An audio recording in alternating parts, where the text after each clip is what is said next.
Thanks for joining. You're welcome. We came to connect through my sister-in-law, who seems to be doing a lot of work in regards to reaching out to people in her community that have basically been ignored, Right. which seems to be the mantra these days, which is about time. Yeah, exactly. So talk to me a little bit about, your community and how you sort of came into what you're doing and all these people you're connecting. Yeah, so I actually launched Black Girl Group in 2016 after being laid off of my full-time job in public relations. During the time leading, and I'm sorry, it's thundering here, by the way. Wow. Yeah, you're in the heat. Right, right. But yeah, so whenever I launched Black Girl Group, I was working a really stressful job in heating and air conditioning PR, which was not sexy at all. I was super stressed out at the time. I had a 2-year-old and my hair was starting to fall out. I was putting in over 14-hour days. And I was just like, you know what, there has to be more to life. And so I remember one night going to sleep after a really stressful day, saying like, okay, God, like you're gonna have to show me, is there something else for me to do? Because this just doesn't feel like it. And like that night, I literally dreamed of the words Black Girl Group. But I'm also the same person where like, if life shows me a sign, I need another sign to prove that that was actually a sign. So I need like the lights to blink twice, something for me to actually take it seriously. And so I'm like, okay, I had a dream about the words Black Girl Group. So what does that mean for me?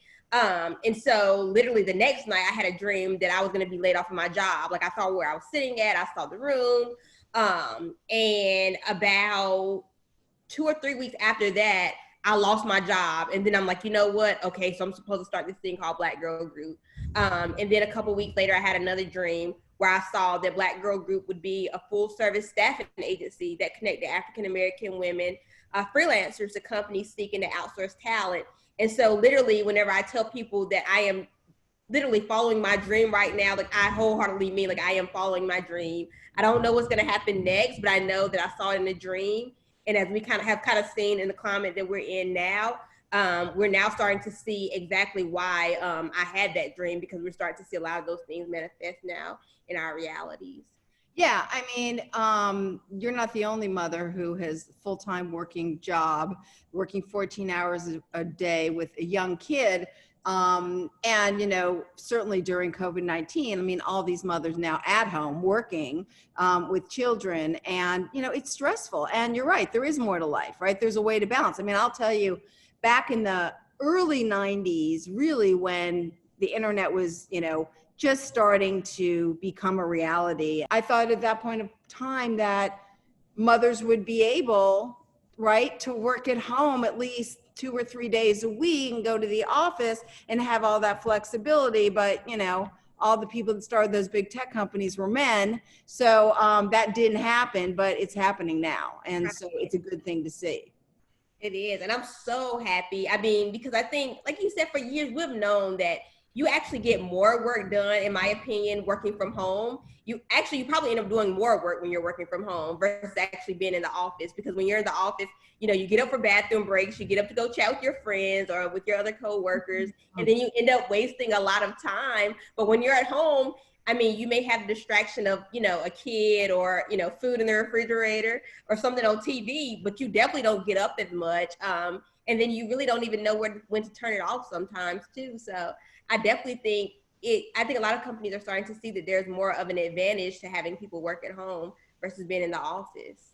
So talk about how you started to, create this company. I mean, here you are, no job, sign from above that you need to start something. And, what did you do? Okay, so first of all, as I was starting the company, I was still looking for a job because I desperately needed a job. Like I had to pay my bills. Like these bills were not going to pay themselves. But what ended up happening was, is I could not find a job, and I was so disappointed because I'm just like, I have all this experience. I went to college. I have a public relations degree.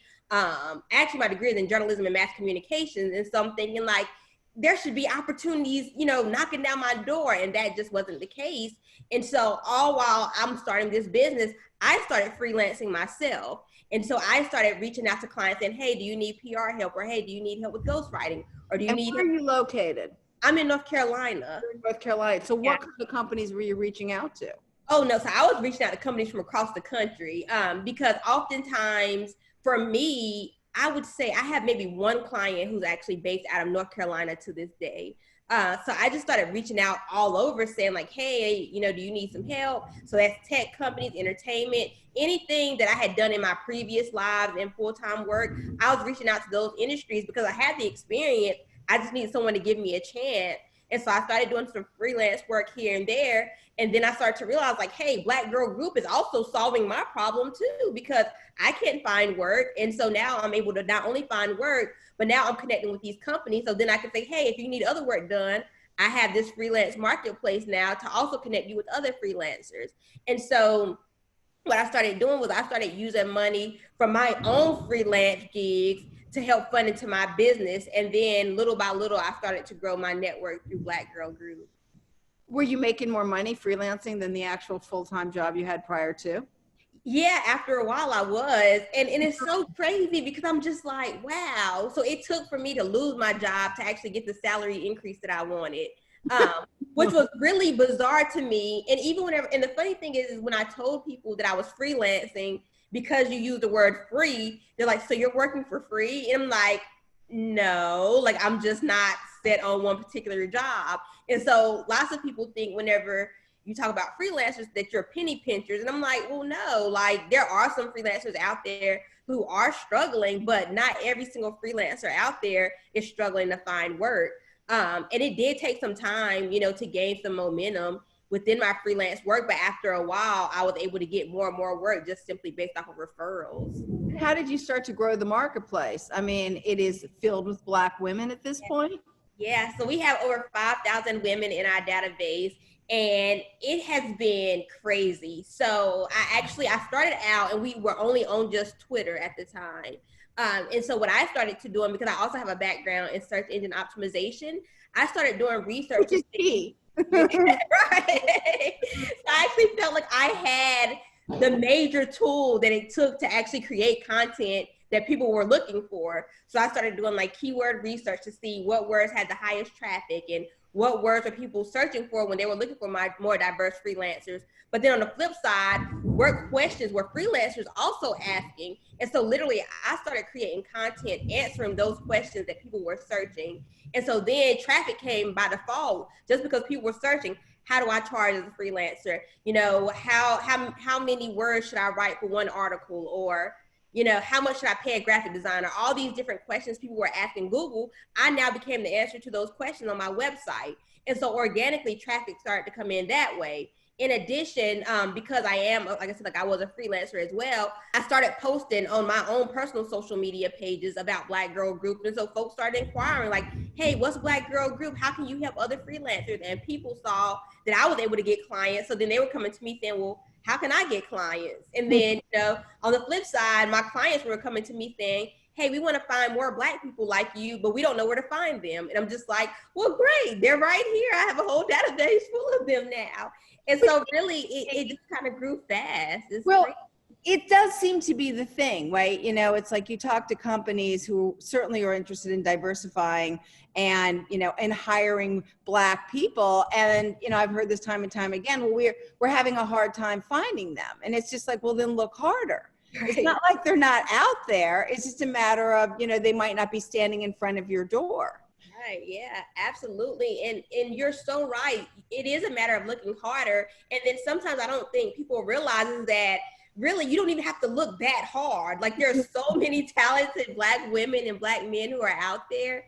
And, you know, even we've talked previously about how, you know, more companies should try reaching out to historically Black colleges and universities, or reaching out to, you know, local organizations in your area, in your community, who have African-American professionals out there to be able to make sure that you're continuing to diversify your employee database. Right, because certainly diverse companies do better in the long run. I mean, that data is out there, no questions asked. So what kind of people are basically in your database in regards to the biggest talent pool? Yeah, so the biggest talent pool is copywriters.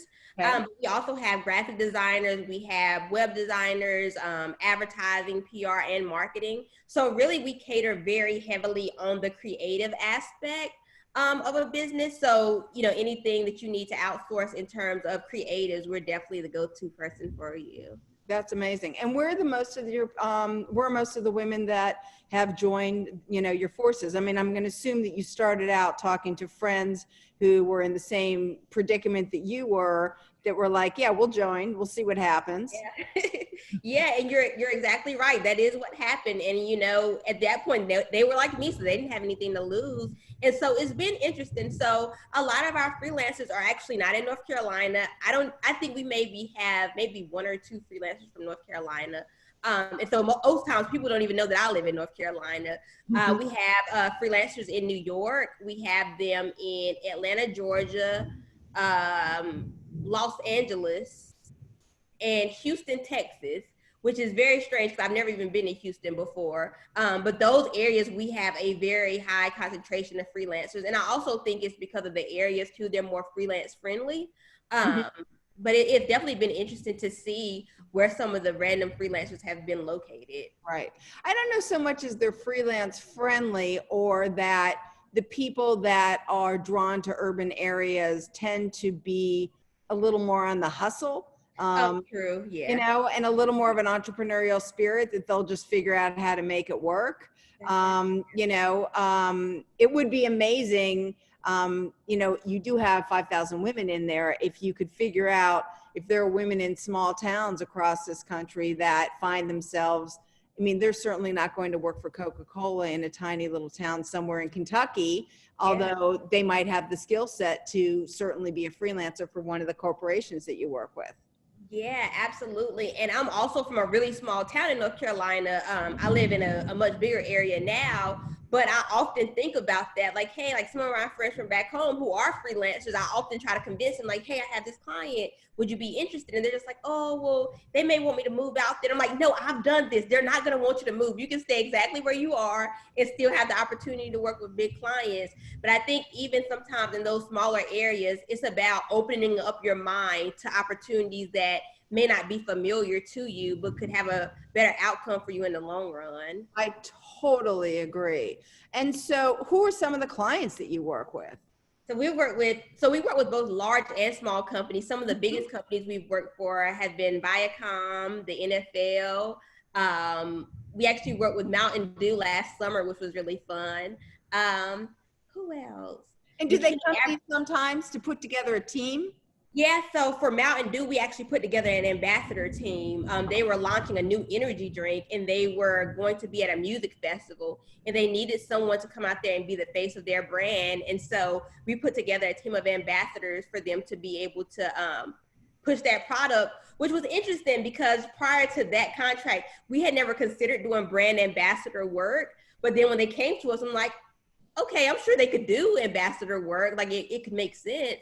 And we pulled it together actually in less than 48 hours. I was kind of amazed myself. It was stressful during the time, but we pulled it together, and it's opened up so many opportunities since then. Well, everyone in, your network is entrepreneurial ladies, right? Yeah. And so, what do you think about everything that's going on right now in this country? I mean, obviously it's been a perfect storm. Everyone's home, even though if you have a job, and so, you can really react to the moment because no one knows where you are. But, are you getting more inbound? What are you hearing from your community? You got 5,000 women there.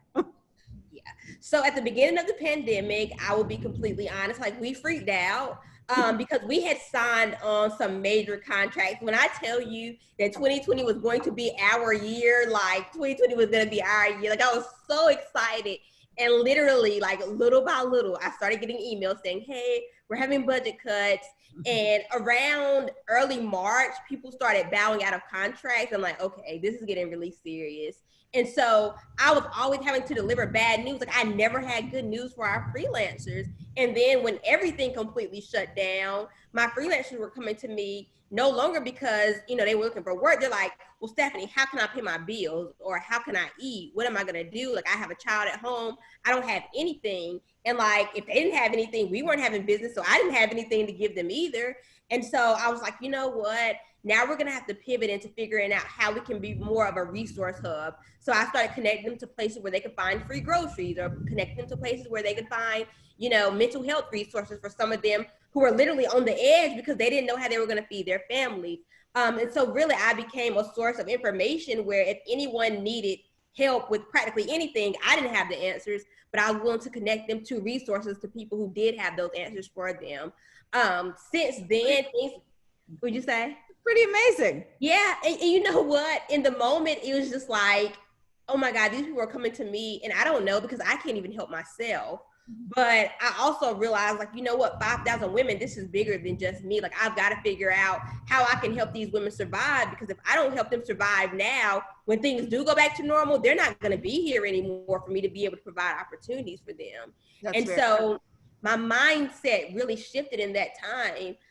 Over the last couple of months, you know, since the racial injustices has started to happen, and it's been a big conversation, we've started to receive more and more calls from companies who are looking to diversify their talent pools, especially because if you think about it, it's really the perfect storm right now for my platform because lots of companies have laid off employees, but they still have work that needs to be done. Yep. So what do they need? They need freelancers.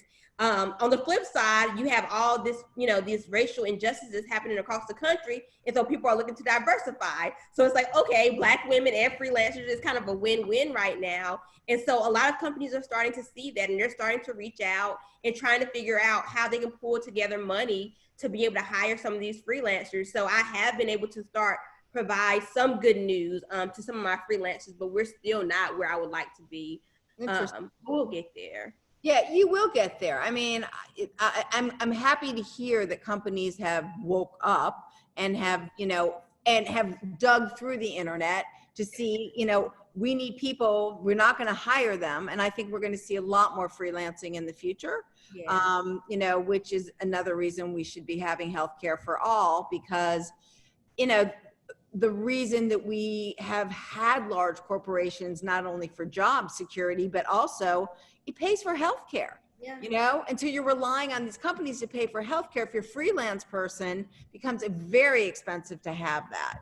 And you know what, like I've seen that firsthand because, you know, folks have reached out to me where it's like, well, I'm sick. Well, I don't have health insurance. What am I going to do? And it's just like, I really don't know. But I do know that people are really, you know, right now, especially, people are looking past the idea that people don't have insurance. And so they're seeing more patients right now. But I don't know how long that's going to last. Like, I feel like eventually things are going to go back to normal. And it's like, okay, you're on your own again. But that is a really thing. Yeah, I mean, we will see, right? I unclear if we will go back to normal. You know, and also, you know, when you start taking away unemployment and you drop the price of unemployment, well, what happens when those people stop being able to have a roof over their head and food on their plate? Like, that is a very bad thing. And so, you know, we will see what happens. Let me ask you this then. Okay, so I'm curious because you do raise an interesting point, and I think that it's easy for a lot of the decision makers in this world to say, you know, hey, we need to cut off unemployment. Like I actually read an article where they said that they're not paying people to stay at home more. And it's like, for goodness sake, you gave people an extra $600 more. Like, come on, like they're just surviving at this point. And so what are your thoughts on that? Do you think that, you know, we are going to get to a place where our country's leadership becomes more compassionate to Americans less fortunate, or no? God, I hope so. But, you know, I think one of the problems with the GOP running our country is their entire platform is built on less government. Yeah. And when you're built on less government, you actually don't know how to manage government. Like, these people are all terrible CEOs, right? They have no compassion and they don't know how to manage, and they're not thinking forward. And so whether you like one party or the other, you know, at least I do believe the Democrats have a lot more compassion, and they do think about consequences. And so when I hear that, you know, they're going to cut costs to unemployment because, you know, enough is enough, it's like, well, then what happens? You know, do you want people standing in lines for 5 hours to get food? Do you want more families living on the street? I mean, you know, we're one of the wealthiest nations in the country, in the world. Like, this is not acceptable. And so, you know, we will see. But at the end of the day, just like you're having companies reach out to you, I do think that the private sector will be the savior in a lot of things, even though we do need government laws and direction for the public sector to have success. Yeah, I agree. You know, I mean, it's crazy out there. It's just a crazy time. It is. And I'm just interested to see what 2021 brings. I really am. I mean, I feel like I was going to say it could get worse or it could get better. I'm going to hope that it gets better, you know, going into a new year. Yeah, I'm going to hope so too.